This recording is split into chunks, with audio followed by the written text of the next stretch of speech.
স্বপ্নে চিংড়ি মাছ খেতে দেখলে কি হয়? স্বপ্নে চিংড়ি মাছ দেখা কি ভালো লক্ষণ না খারাপ লক্ষণ? দর্শক, এ ধরনের অনেক প্রশ্ন আমাদের কাছে ইতিমধ্যে অনেক ভাইয়েরা পাঠিয়েছেন। আমরা বেশ কিছু আলোচনার ভিতরে এনেছিলাম যে ইলিশ মাছ দেখলে কি হয়, টাকি মাছ, কই মাছ, শিং মাছ, সেগুলো দেখা ভালো লক্ষণ না খারাপ লক্ষণ। কিন্তু স্পেসিফিকভাবে আমরা চিংড়ি মাছ নিয়ে আলোচনা করিনি। তাই আজকে আবার আলোচনা করছি যে স্বপ্নে চিংড়ি মাছ দেখা কি লক্ষণ।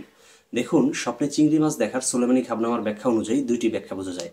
এক নম্বর হলো, যদি কেউ চিংড়ি মাছ খেতে দেখে তাহলে এর দ্বারা বোঝা যায় যেহেতু চিংড়ি মাছ খেতে দেখা এটা মেডিকেল সায়েন্সের দৃষ্টিকোণ থেকে এটা মানুষের শরীরে প্রচুর পরিমাণে অ্যালার্জিকে বাড়িয়ে দেয়। তো যেহেতু এটা অ্যালার্জি বর্ধনের একটি কারণ বা মাধ্যম হয়ে থাকে, সেজন্য তার অ্যালার্জির রোগটা বৃদ্ধি পেতে পারে যদি কেউ স্বপ্নে চিংড়ি মাছ খেতে দেখে।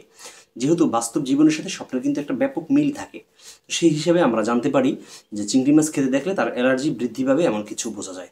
পক্ষান্তরে যদি কেউ চিংড়ি মাছ ক্রয় করতে দেখে তাহলে এর দ্বারা বোঝা যায় তার অর্থনৈতিকভাবে অনেক উন্নতি লাভ করতে পারবে, যার ফলে তার অনেক টাকা পয়সা হবে, সে অনেক ধনভাণ্ডারের মালিক হবে, ফলে সে চিংড়ি মাছ ক্রয় করতে পারবে।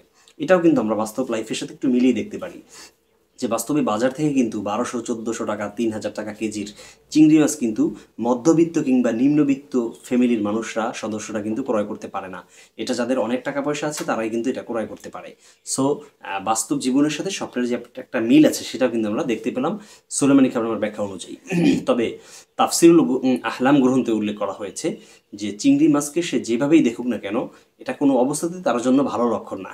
পক্ষান্তরে তাবিরে সাদেকের ভিতরে এসেছে যে মাছ ব্যাপকভাবে দেখা যেহেতু ভালো লক্ষণ, সুতরাং চিংড়ি মাছ দেখাটাও ভালো লক্ষণ। এখন আমরা কীভাবে বুঝবো যে আসলে কোন ব্যাখ্যাটা আমার জন্য প্রযোজ্য? এক্ষেত্রে বলে থাকবো সবাইকে যে আপনি দেখবেন যে আপনার ভিতরে যদি এই গুণগুলো থাকে যে আপনার টাকা পয়সা মোটামুটি ভালো আছে আলহামদুলিল্লাহ, তাহলে আপনি দান সাদাকা করতে পারেন।